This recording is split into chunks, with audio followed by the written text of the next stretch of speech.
Hey there, Jerry Cates here on day 15 of my 90-day sprint. Each day is filled with lots of activities and lots of reflections. So I'm doing this series from Claire Zamet's book, Transformation Matrix. And these are the false identities. There's 21 false identities. When we're in this false identity, tonight I'm going to talk about I'm alone. When we're in this false identity, well, you'll see the characteristics of what it is.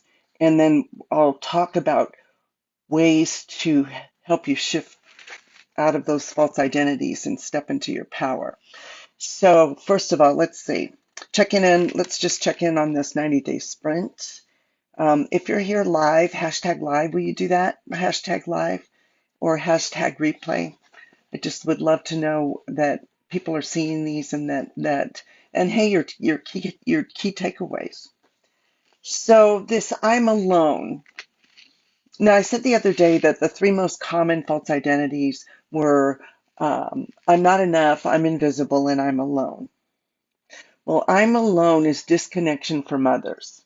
And it's like the three tiers of the power centers in feminine power. The first one is connection to self. And we do that. Well, let's say this disconnection from self is healed with empathy. Connection is built with empathy, having empathy for yourself. So, disconnection from spirit is lack and limitation. Oh, let me back up a second. Disconnection from self, there's a lot of shame ridden um, beliefs, right? Like I'm not enough, or I'm alone. There's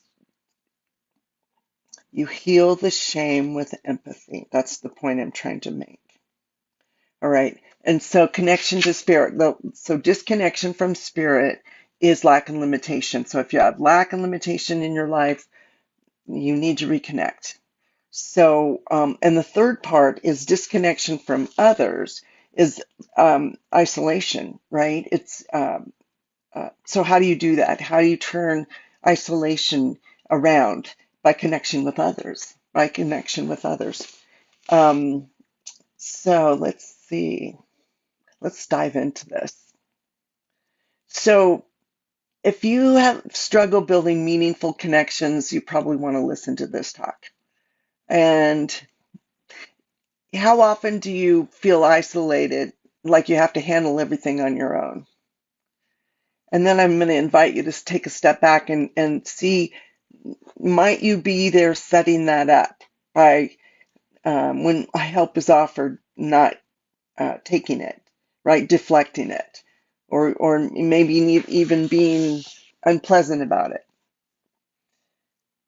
Because the I'm alone doesn't have good communication skills, really, right? Necessarily, because they're disconnected from others.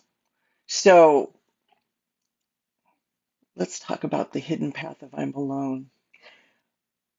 I'm going to tell you about it, and then I'm going to tell you a little story of a client. So if you have this I'm alone, there's chronic loneliness, despite being surrounded by people that you feel a deep sense of isolation and sadness, even when you're in a room full of people. Um, and then you feel undersupported because you rarely ask for help, or you feeling alienated when you do, lending to burnout and frustration, right? Because your needs aren't getting met. Hyper independence. You ever know somebody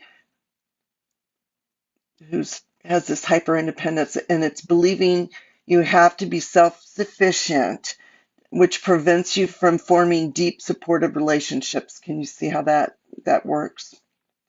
And then persistent disconnection, this I'm alone, false identity, feeling unable to connect it deeply with others, leading to a sense of not belonging. This is what we want to heal. This is what we want to heal. So what do I want to share about this? Okay, the story. So had a client, and her experience was her father left and her when she was young, and he never came back. And she felt like it was her fault, but she also felt like you can't depend on people because they leave.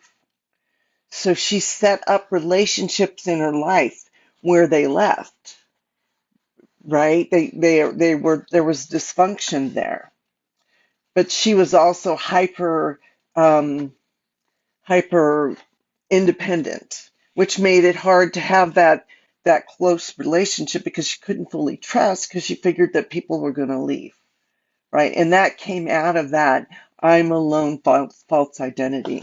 Let's make sure I didn't forget. Here's some descriptions. Wait, I want to give you the main indicators, and I think we covered them. Experience a low-grade chronic depression and a deep sense of sadness, having given up hope of ever being deeply connected to others. So in these people, these I'm alone, there's this deep longing, this need to be connected to others. Rarely ask for support or ask in ways that alienates others, demanding, whining, complaining, or ineffectively hinting in a way um, in what they need, instead of just coming out and communicating what it is they need without coming out and saying it, right? Um, and in a way that it's understood by others. So in that I'm alone, it's almost like they're coming from this energy or this space of I'm alone and I can't depend on anybody, yet I'm asking for something. So when I'm asking from this energy, it is going to come out complaining, whining, ineffectively. What else? Feels chronically undersupported. This I'm alone false identity. Um, and then feels unable to actualize the fullness of their gifts and their greatness into the world. Just really feels held back there and rarely feels like they're with their people. They don't really feel at home because there's a disconnection. So, what happens with others? Others find this false identity, find them unapproachable because they're not good at communicating. I can help with that. They're not good with communicating. So they're beating around the bush. They're not just coming out and saying what they need. And there's a process to get in touch with what you need. You know that? You notice that? Isn't, if I asked you, what do you need? Would you be able to say exactly what you need? You'd have to think about it and sort it out. Um, others have difficult time finding ways to support them, right? Because they're hyper independent and um, yeah, there's not a good connection there. Others assume they don't need anything from them because it looks like they have it all together, right? So there's that I'm alone, and others are seeing you this way, that oh, you have it all together because of that hyper independence. And talking about the client's experience where her father left, and she figured she was on her own, right? She had to take care of things. She was on her own. So, what else? Give up on them, give up on including them. So they won't invite you out anymore because you haven't been going anyway. Um, Many times you've been unavailable or you don't show up. Okay. And then there's ways of being that generate the evidence that validate the identity. In other words, it becomes a self-fulfilling prophecy.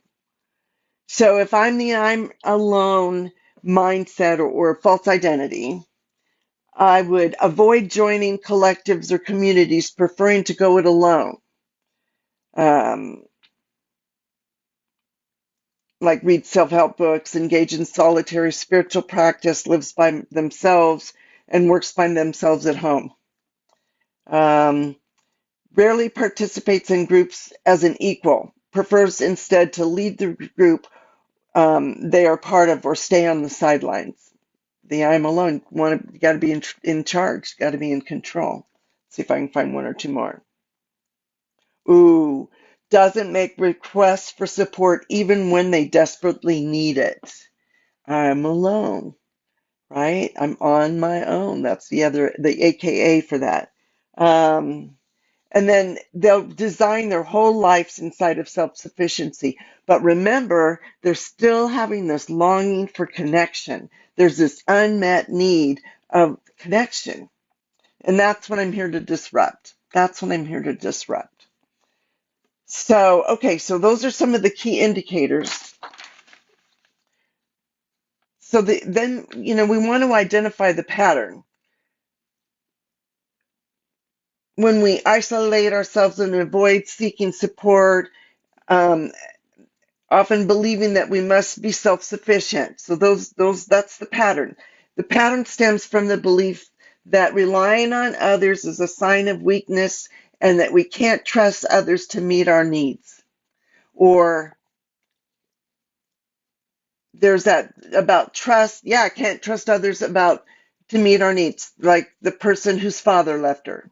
And she, her belief system was, I'm on my own. There's no one to support me. I'm on my own. So there's can be some benefits of that, but there's also that longing for connection, and it's a paradox, right? You've got this deep longing, but these old belief systems, and that's what I'm here to do is help you disrupt these. Help you disrupt these. Okay, key indicators. So what's a deeper truth? What's a deeper truth? So it's critical to understand that you were not born to be alone. You're not born to be alone. You're born to be connected with others, right? You came here to love and be loved and to have the power to create deeply meaningful connections, deeply meaningful relationships, right? So to break free from this I'm alone pattern, the shift from isolating yourself to being hyper independent to generating connection and asking for support. This means opening up to others and allowing yourself to be vulnerable. So what you do is you create safe containers. In other words, um, you make the connections with the people that you can be safe and vulnerable with, right? And that's what I'm here for. Because a lot of times you don't have someone you're safe to be vulnerable. When I'm coaching you, I want you to tell me the things that you would never tell anyone. I don't want you to hold anything back, right? So that you can have a safe place to be vulnerable and you can unpack it. Because growth happens in vulnerability. You ever have a, a conversation with your partner and it was a hard conversation, but it was a really good one, and you felt vulnerable in it, but afterward you felt deeper. There was a deeper connection. Have you ever felt that? That's what being vulnerable in a conversation can be. But it has to be set up in a place of safety. So, yeah, that's why I'm about setting up a safe container, where you have that opportunity to be open and vulnerable. Okay, so um, cultivating, if this is, if you're on the replay or if you're live, if put a yes in the chat if you could see yourself in any of these ways. Those main indicators: exceptionally capable or successful and resourceful, um, aloof, not extended to others, rarely asks for support or asks in a way that's alienating, chronically undersupported, isolates and separates themselves, self-sufficient, I can't get what I want from others, has no hope of being deeply connected with others. Others don't have enough capacity to meet me. Staying too long in relationships, don't want to have to deal with it, right? Just, right? And not living right in that relationship, not really feeling fulfilled. So what are the practical steps you can implement? Actually, let's back up. Cultivating key skills. Self-connection. Regularly, I'm going to get this. Check in with your own feelings, needs, and desires to stay connected to yourself or with yourself, right? So self-connection, checking in with your feelings. What am I feeling? Hey, what am I feeling? What do I need? What do you need? And then name it. I need love. I need support. Authentic communication. Share your feelings and needs openly and transparently with others. So you have to set up some safe containers. I can help you do that. But can you imagine that you had people in your life that you could go to and share your feelings and needs openly, and you knew you were in a safe space? Wouldn't that be powerful? I love this stuff. It's so healing.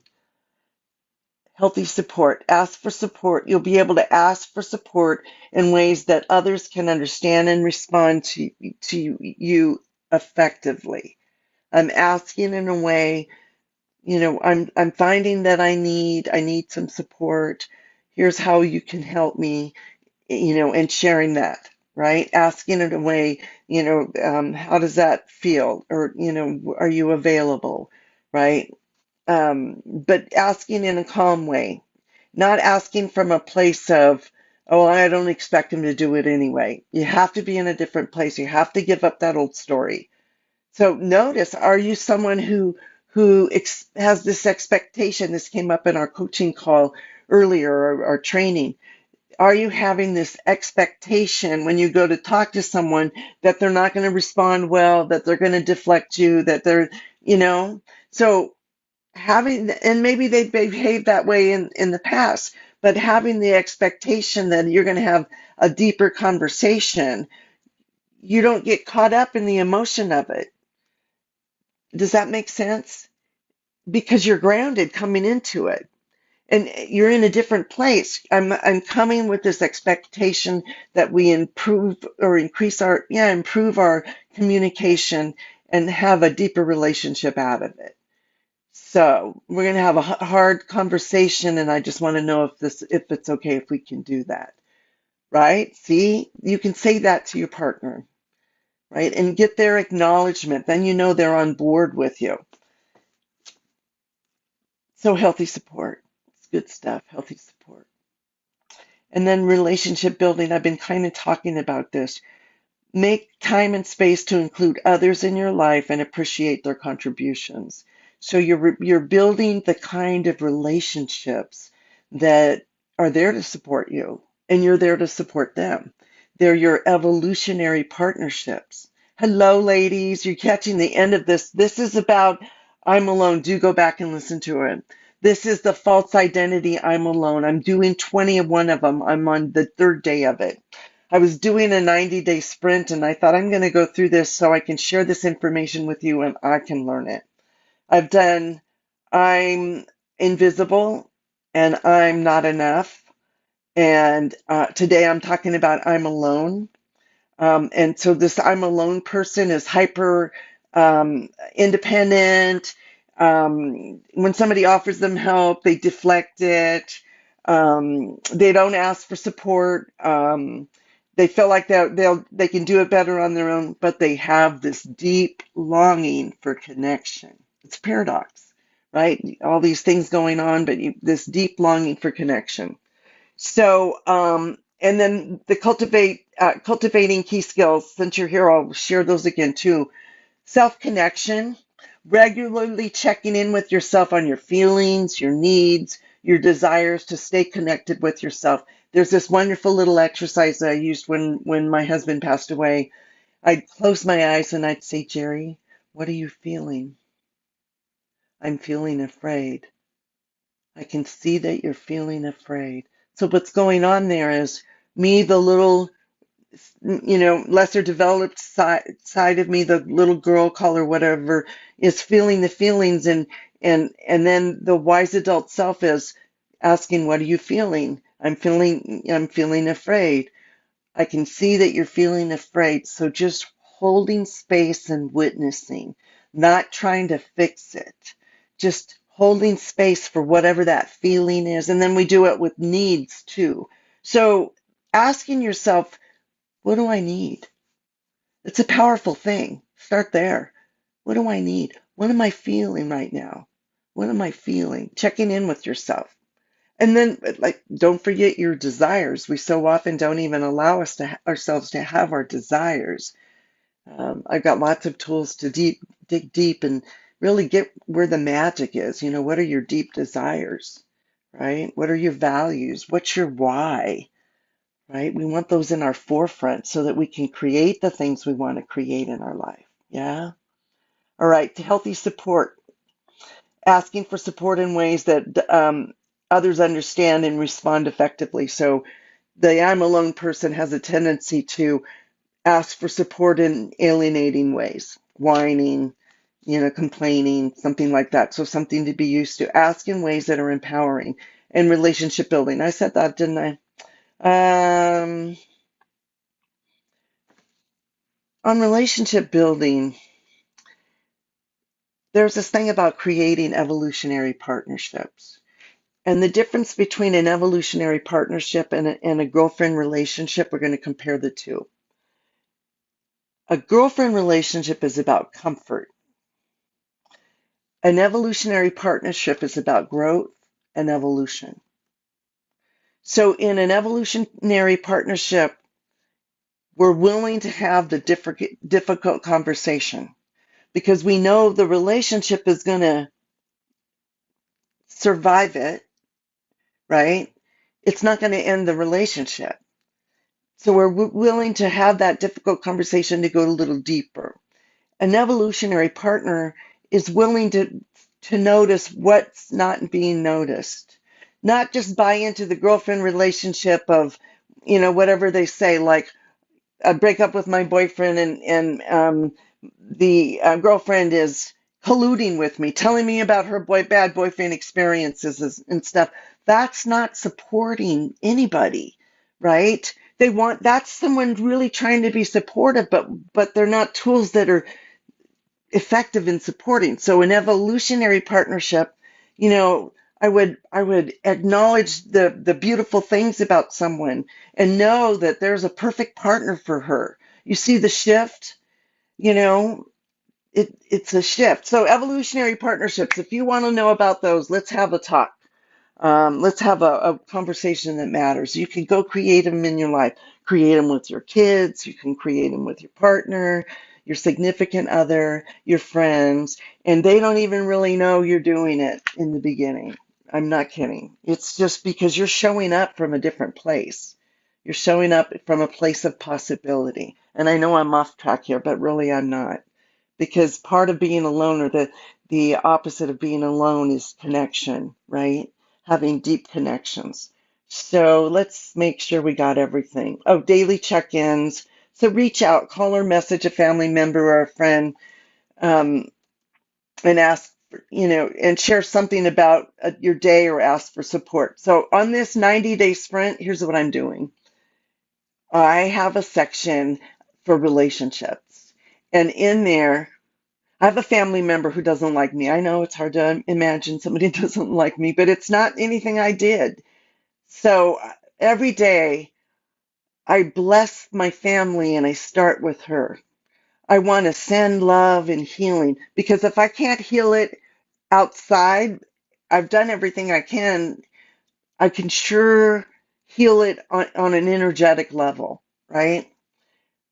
I also have reach out to my son, reach out to my sisters, right? And I do it and I create memories. I went and did something with one of my sisters. So reaching out and creating those connections and the ones that you bless them, take some time and just visualize and bless everybody. Bless with the most difficult ones. Send love and healing and gratitude and blessing. Um, and there it is, express gratitude. Thank someone who supported you, acknowledging their importance to you. It's a really powerful thing to do when we do this in Feminine Power. Acknowledge someone. And you just flat out say it. I want to acknowledge you for. Even your kid, I want to acknowledge you for doing your chores and not having to be asked. I just really want to acknowledge you for that. And they'll just light up. You watch it. It's so simple. Just pick something they did and acknowledge it for them for it. Make it, something that has been important to you, right? They'll know you really mean it, but acknowledge it. And then while you're at it, acknowledging yourself. What can you acknowledge yourself for? What can you acknowledge yourself for? Showing up as a parent, right? Um, Being consistent on my tasks. I can, um, what's it called? I do this morning meditation, and that's not what it's called. Miracle Morning, and there's an app. And I can acknowledge myself for doing my meditation. And I got up this morning and I did all the things that it wanted me to do, all six of the things, and I got to click it off. So acknowledging yourself, because we don't do it enough. We have that negative voice, that critical gatekeeper that stays up there on one shoulder and can tell you everything negative you've ever heard. You know who I'm talking about? And everything negative you've ever said to yourself. Catch yourself. Tell her to shut up. Get a wise friend on the other shoulder. Talk to her. Listen to her. But I'm saying this because I want you to notice when you're negative to yourself and shift that thought. Use some self-leadership in that moment and cancel that thought and go think or say something positive. Right? We'll get you out of this shell of isolation and cutting yourself off and being hard on yourself. And yeah, let's step into power. Let's step into being really clear about what you want to create in your life. I mean, we can go through our life just working and just plugging away and not having any plans, or letting life get stressful so that we don't make any plans. What if you took charge of it and you knew where you were going? And if you have stress in your life, what if you took charge of that and you could relieve some of that stress? What if you took charge of taking better care of yourself? I got to tell you, this self-care thing and that looking in the mirror, talking to yourself, saying I love you is so powerful, right? I do those crazy things. I'm inviting you to do those beautiful and crazy things. But I'm here to lift you up. And hey, if we haven't talked in a while, let's get on a call. I got to show you this new coaching experience. We'll get on a call. You'll pick a topic, and we'll pick an outcome because it's so powerful knowing what you want to get out of it. And I'll ask you questions that will help you find your own answers. It's really cool. So let's get on a call. Type soul in the chat and I'll reach out to you. I think that's enough. How long have I been talking? Almost 30 minutes. So share with me what you got out of this. Okay. I see Brenda. Hello. And Melissa. Thank you so much for staying. So what I'm doing is a 90-day sprint with my coach. Last year I started this sprint in October, and I've been doing working out, doing weight training. I went tonight 3 times a week since October. I only missed 2 weeks. So I'm applying those skills in other areas of my life. And I do a sprint with my clients. I do a 12-week sprint. And it's not like you're overloaded or anything. You're just really clear on what you want. So just to give you a little more background about what I'm doing. So I decided to go live for 90 days, and I'm going to get really comfortable on camera, and hopefully as time goes by, I'll make more sense and say a whole lot less ums. Anyway, I'm going to go now. Thank you for staying. Bye-bye.